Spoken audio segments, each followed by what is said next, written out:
রোজ রোজ আমাদের এইটাই চিন্তা কি এমন কি খাবার তৈরি করি যেটা বাচ্চা থেকে নিয়ে বড়রা সবাই আনন্দতেও খাবে আর ওটা সবার জন্য একটু হেলদিও হবে।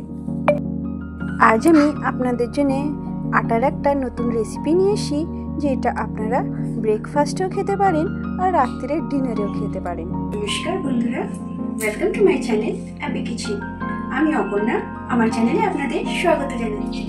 বন্ধুরা, আমার চ্যানেলে এইরকমই নতুন নতুন রেসিপি আপনারা যদি পেতে চান, প্লিজ আমার চ্যানেলটাকে সাবস্ক্রাইব করে দেবেন আর পাশে থাকা বেল আইকনটা অবশ্যই ক্লিক করে দেবেন, যাতে আমি আমার চ্যানেলে নতুন নতুন রেসিপি আপলোড করলে আপনাদের কাছে তার নোটিফিকেশন চলে যায়। আমার রেসিপি আপনাদের যদি ভালো লাগে একটা লাইক দেবেন, আর রেসিপি আপনার কেমন লাগছে আমাকে অবশ্যই কমেন্ট করে জানাবেন।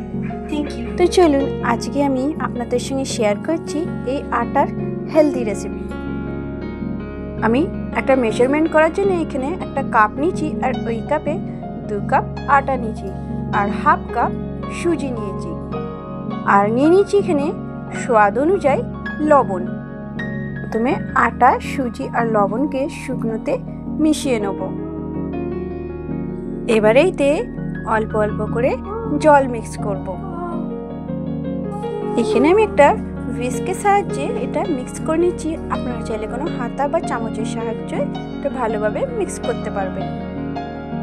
এখানে আমি অল্প অল্প করে জল এই জন্য মিশাচ্ছি কেন আমি ব্যাটারটা খুব বেশি পাতলাও করব না আর খুব বেশি ঘনও রাখবো না।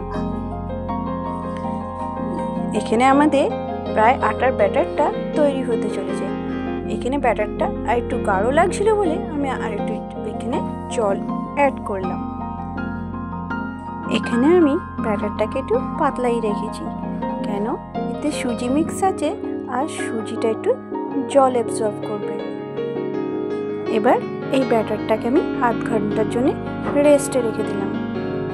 চলুন কিছু আনাজ গ্রেট করে নিই। এখানে আমি 2টো আলু নিয়েছি, গ্রেট করে নিয়েছি। ক্যাপসিকাম নিয়েছি, ক্যাপসিকামগুলো ছোট ছোট কুচি করে নিয়েছি। বিট নিয়েছি, একটা বিটকে একটু গ্রেট করে নিয়েছি আর নিয়েছি হাফ গাজর, গাজরটাকেও গ্রেট করে নিয়েছি। এখানে আমি গ্যাসের ফ্লেমটা অন করে একটা ননস্টিকের প্যান বসালাম আর প্যানের মধ্যে আমি সর্ষের তেল দিয়ে দিলাম আর তেলের মধ্যে আমি 1 চামচ গোটা জিরে দিলাম। গোটা জিরেটা তেলের মধ্যে হয়ে গেলেই আমি গ্রেট করে রাখা আলুগুলো দিয়ে দিলাম। আপনারা চাইলে এখানে সেদ্ধ আলুও ইউজ করতে পারেন। তো আলুগুলো প্রথমে একটু ভেজে নেব। আলুগুলো ভাজা হয়ে গেলেই এর মধ্যে আমি দিয়ে দেবো ছোট ছোট করে কেটে রাখা ক্যাপসিকাম। এখানে আমি আগে বলতে ভুলে গেছি, এখানে আমি হাফ ক্যাপসিকাম নিয়েছিলাম। ক্যাপসিকামটাকেও একটু ভেজে নেব। ক্যাপসিকাম একটু ভাজা হয়ে গেলেই এবার ওর মধ্যে আমি গাজরটা দিয়ে দেবো আর দিয়ে দেবো বিটটাকে। বিট আর গাজরকে সব একসাথে মিশিয়ে 5 মিনিট ভেজে নেব। দেখতেই পাবেন আস্তে আস্তে সব ক্যাপসিকাম, আলু, বিট, গাজরের কালার চেঞ্জ হয়ে যাচ্ছে।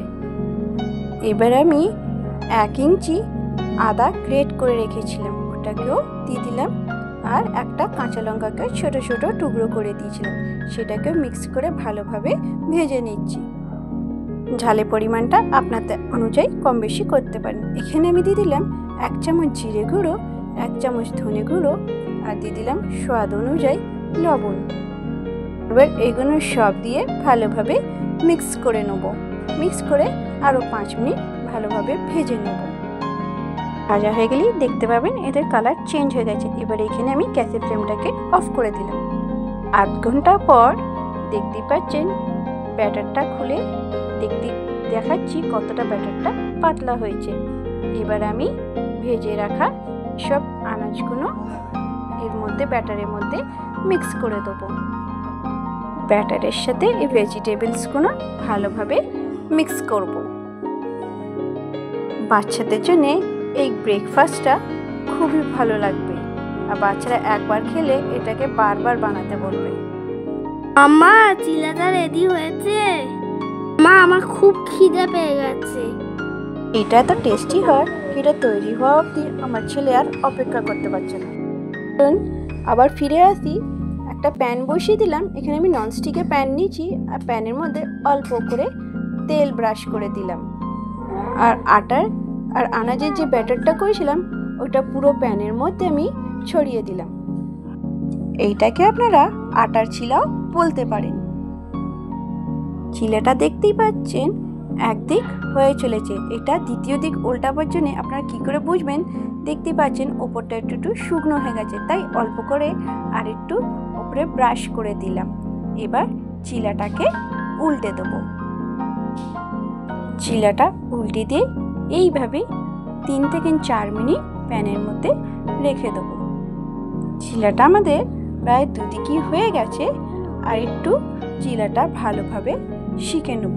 চিলাটা যতই ক্রিস্পি করে ভাজবো না কেন, খাওয়ার সময় এটা একটু সফটই হয়ে যায়, আর চিলাটা খেতে খুবই ভালো হয়।